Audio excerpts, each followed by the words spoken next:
let's try to be closer, because you have to touch these plants. I'm sure some of you know it so much, but it's very funny. So we can stay hours touching this plant and waiting until open again. Touch it to see what happens. It's a sensitive plant in English, or touch me not. Oh, yeah. Oh, it's a mimosa. It's a type of mimosa, that closes up as a mechanism of Could use a defense. mimosa. Touch me. It's called no te molestes. Yeah. Vergonzosa in Spanish. Vergonzosa, or the embarrassed plant. So this is a small section dedicated to medicinal plants, remedies that we still use in Oaxaca. So sensitive plant, it's used for kidney stones. So we just try it out and we make it into a tea, and it dissolves kidney stones. Really? Yeah. Wow. Yeah, it's very, very known for kidney stones. Elderberry is known for cough. So we boil the bunches of white flowers, we make it into a tea, and it makes the throat soothes. The elderberry, or to make liquors like sambuca, or wines or champagne are made out of this, the elderberry. Sauco, that's the name in Spanish, sauco. Diego, which is the elderberry? This one. And this is a type of sage. Sage grow worldwide, but Mexico seems to have the majority of them. We have over 300 different species of sage, which 87 corresponds exclusively to Oaxaca state. So we use them for cooking, for medicinal purposes, and there's one that is not here, that is for hallucinogenic purposes, the Salvia divinorum. It's hidden. This way, this way.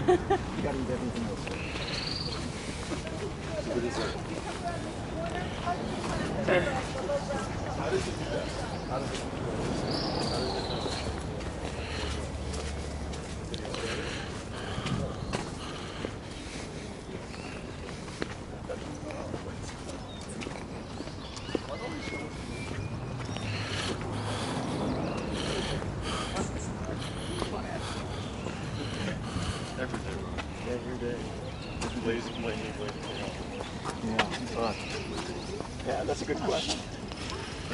Yeah. How does the plant know to close up? The reaction with our skin? It has nerves. So when you touch it, it closes up as a protection. It's when a cow, when it's sitting and it steps on the plant closes up, and the cow sees that there's just too little to eat, so it just keep walking, and then the leaves will open up again. Did you see the fruits hanging on that tree? That in English for you is the calabash. Calabash is not related to squash at all. This is a different thing, different family. You can relate it a little to gourds because we can use them as cups for drinking.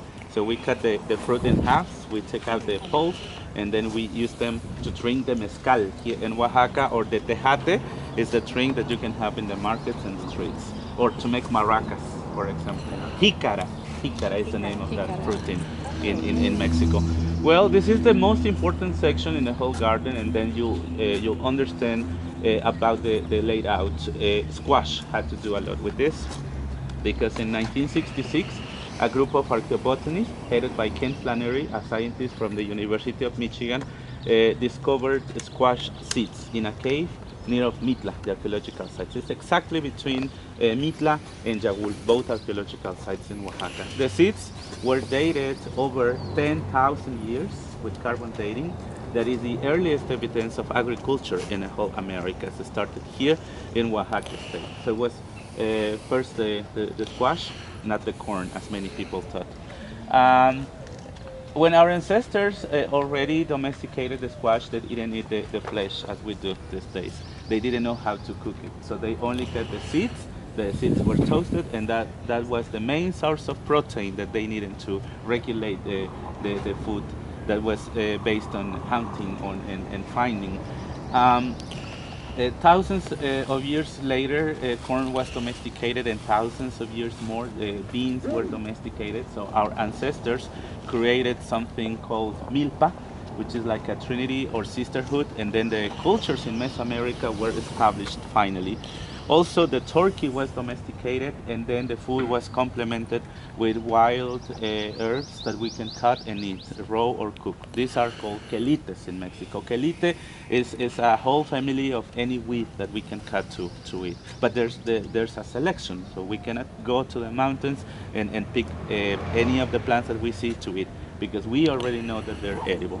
Before the Spaniards, the food was very, very healthy until they came and they prohibited many of them, or they introduced pig and beef. So this section is dedicated to this amazing discovery because of Mitla. Are you going to Mitla, or have you visited Mitla? On the walls there are some patterns that look like a stairwell design or like a liturgy form. So it's exactly as the raised bed. Can you see? It looks like a stairwell design. The green pads, some fountains or sculptures in the garden have this design because of the discovery. So inside the raised beds, painters decided to have plants that were domesticated, like squash, corn, beans, peppers, tomatoes, etc. Also plants that were selected, like quelites, remember. But outside the raised beds, we have the species that were too improved or too domesticated, and that means that we can have them easily in our orchard or in our courtyard, like the plum, Mexican plum. It's very common in the south of Mexico. From Morelos to Central America, you can find this kind of plum, ciruela in Spanish. The second one on the right is the yuca.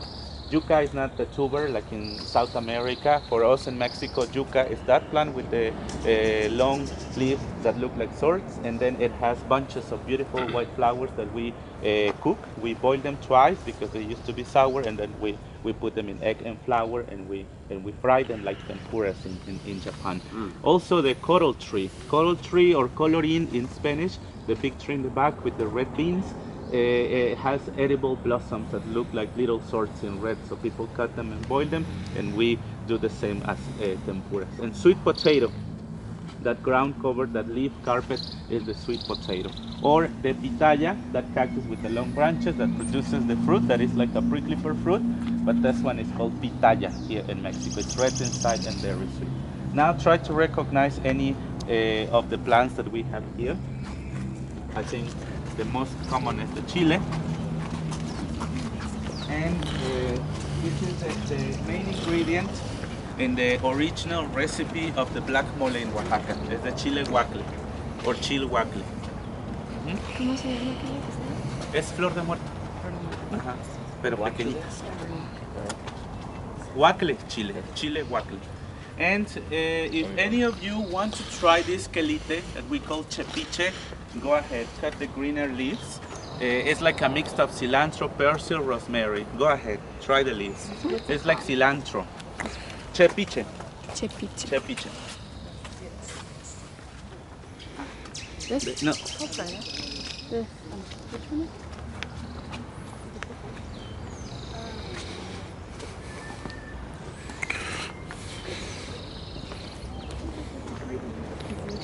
This is what?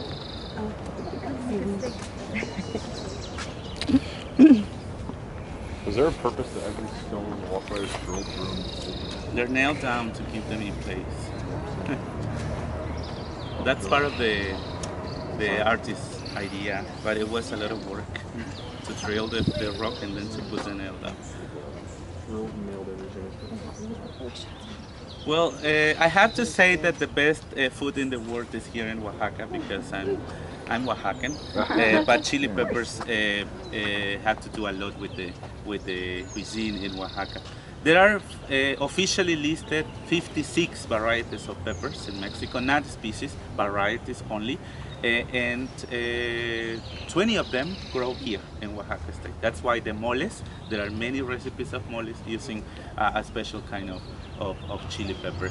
Those that they are looking up the sun, they're the paraditos, the paradito chile, like to stand up or looking at the sun, chile paradito. The hotter the climate, the hotter the chili. That's because of the capsaicin or capsicum, which is the chemical that makes them hot, that is concentrated in the seeds. So when chili peppers grow in a climate like this, they're very hot. or when they're cultivated in greenhouses, they can be less hot. Habanero is always hot. It's always hot. But color, shape, or size does not depend on the hotness of pepper. It depends always on the climate. Okay? Do you want to try any of them? You're welcome to try. This way.